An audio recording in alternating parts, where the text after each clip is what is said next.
মিথ্যা মানুষকে পাপাচারের রাস্তা দেখায়, পাপাচার মানুষকে জাহান্নামের রাস্তা দেখায়। আল্লাহ নবী বলেন, ইন্নার রাজুলা লা ইয়াসদুকু, একজন মানুষ সত্য কথা বলে, উঠতে সত্য কথা, বসতে সত্য কথা। হাদিসের বর্ণনা, ওয়া তাহাররাস সিদকা, সব সময় লোকটা সত্য কথা বলে, যত বিপদের মধ্যে পড়ে লোকটা সত্য কথা বলে।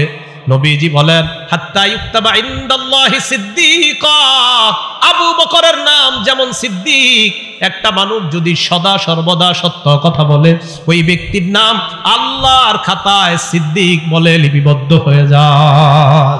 এরপরে দেখেন কি বলে, ওয়া ইন্নাল রাজুলা লা ইয়াকযিবু, একজন মানুষ খালি মিথ্যা কথা বলে, ফোনেও মিথ্যা কথা বলে, সরাসরিও মিথ্যা কথা বলে, আর ফোনে মিথ্যা কথা বেশি বলে।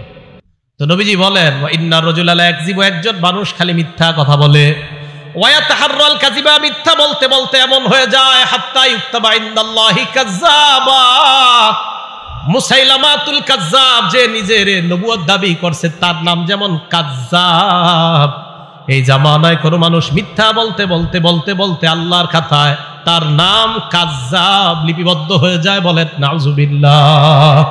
মিথ্যা নবুয়ত দাবিদারের নাম যেমন কাযযাব, এই যুগে বারবার যে মিথ্যা বলে, বারবার যে মিথ্যা বলে, তার নাম কাযযাব লিপিবদ্ধ হয়ে যায়।